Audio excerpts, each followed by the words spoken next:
मंदिर में तोरण पताका सजे रे। चारों दिशा आनंद बधाई बजे रे, मंदिर में तोरण पताका सजे रे। प्रगट होए बमिलाई डोंगरी गढ़ के भाग जगे रे। प्रगट होए बमिलाई डोंगरगढ़ के भाग जगे रे।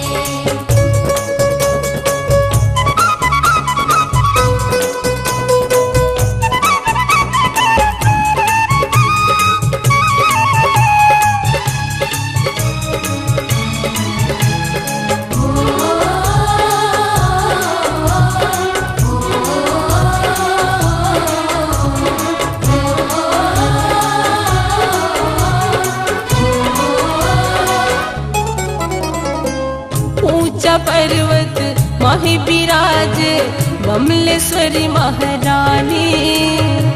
देवता मन के शक्ति में सुघर दाई की रचना सुहानी।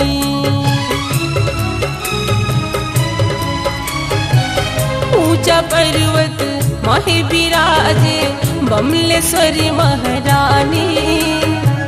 देवता मन के शक्ति में सुघर दाई की रचना सुहानी।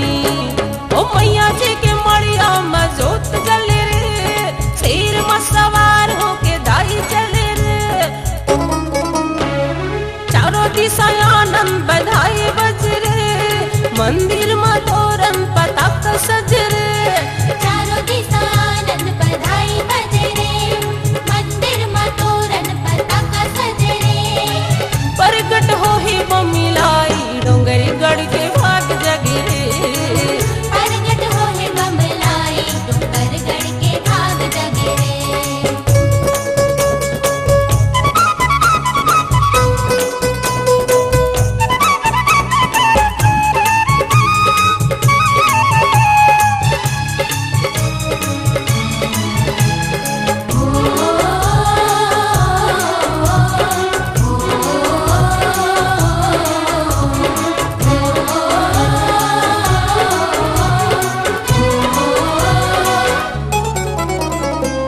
आदि शक्ति जग जननी माँ महिमा तोहर नियारे। तोहर दुआरी माँ शीस नवाए दुनिया के नर नारी।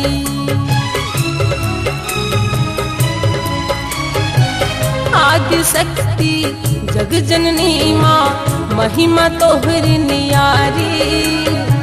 तोहर दुआरी माँ शीस नवाए दुनिया के नर नारी। चैत कुमार में मेला लगे रे, दर्शन के खातिर भीड़ मचे रे। चारों दिशा आनंद बधाई बज रे, मंदिर में तोरण पताका सज रे। चारों दिशा आनंद बधाई बजे रे, मंदिर में तोरण पताका सजे रे।